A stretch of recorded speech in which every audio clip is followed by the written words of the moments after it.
We moved from Kansas to Kansas State. Chris Kleiman, I mean, this man has been absolutely fantastic. I mean, there's another team in this conference that has sort of been the gold standard of consistency. But Chris and what he's done at Kansas State is right up there with him. His one weakness seems to be the out of conference, though. Never made it through the out of conference schedule undefeated. Gonna have to try to do that this year. With the way this conference stacks up, you got to win your out of conference games because there's a lot of coin flip games in this conference this year. Colin Klein's headed to Texas A&M. In steps Connor Riley at OC. Over under set at 9.5. Kansas State comes in with a ton of expectations. They're in just about everybody's top three for this conference. They vary in position. They're in my top three for this conference. But they're going to go as far as Avery Johnson takes them at quarterback. This season is sort of in his hands, I think, for this team.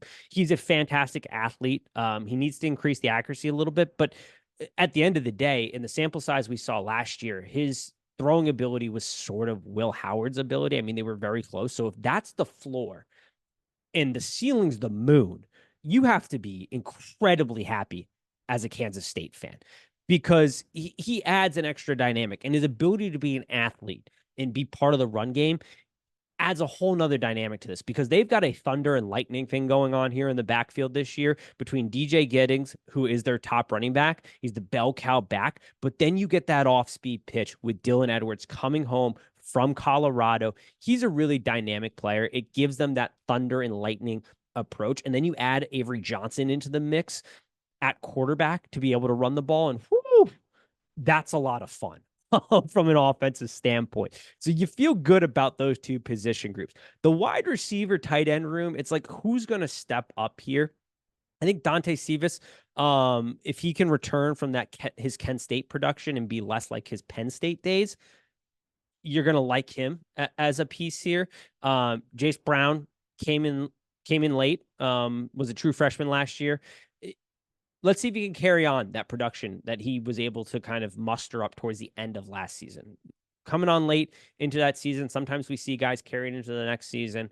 He was kind of an unproven guy as a freshman, but you like the production you were getting out of him towards the back end of the season.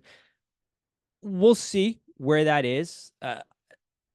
I have faith that they're going to figure that out.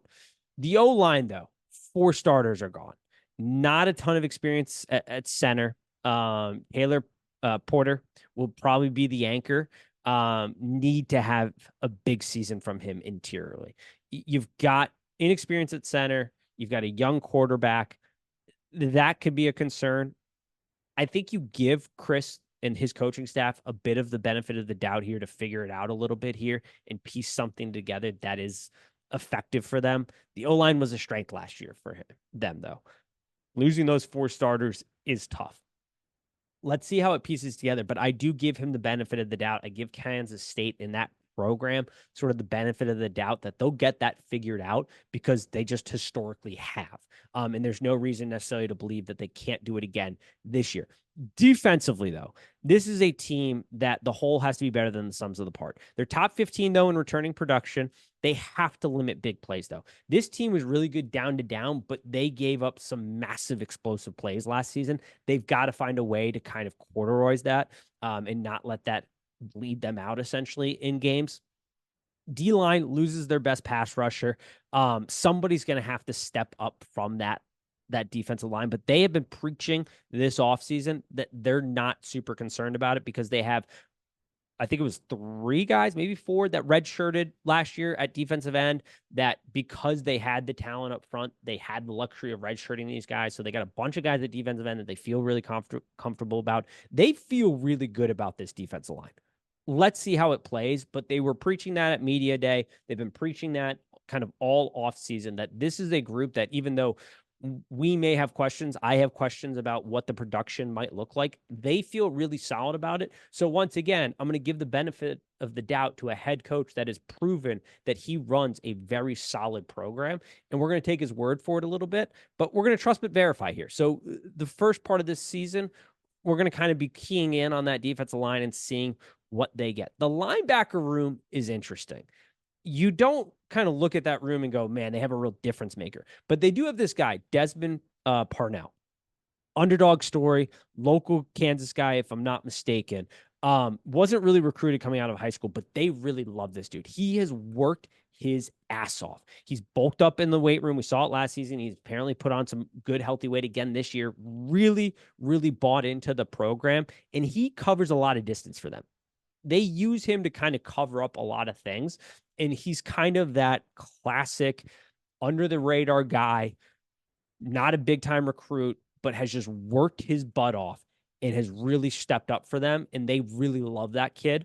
So he'll be an interesting name to kind of monitor this season and see what type of year he's had, because he's put in the work off the field. You can see it in his physical transformation. You can see it in the way he played last year. He gets after it, but he's not like a knock your socks off type of guy right now. Let's see what he can do. BJ Payne is back in the secondary. Very important in the run game for them.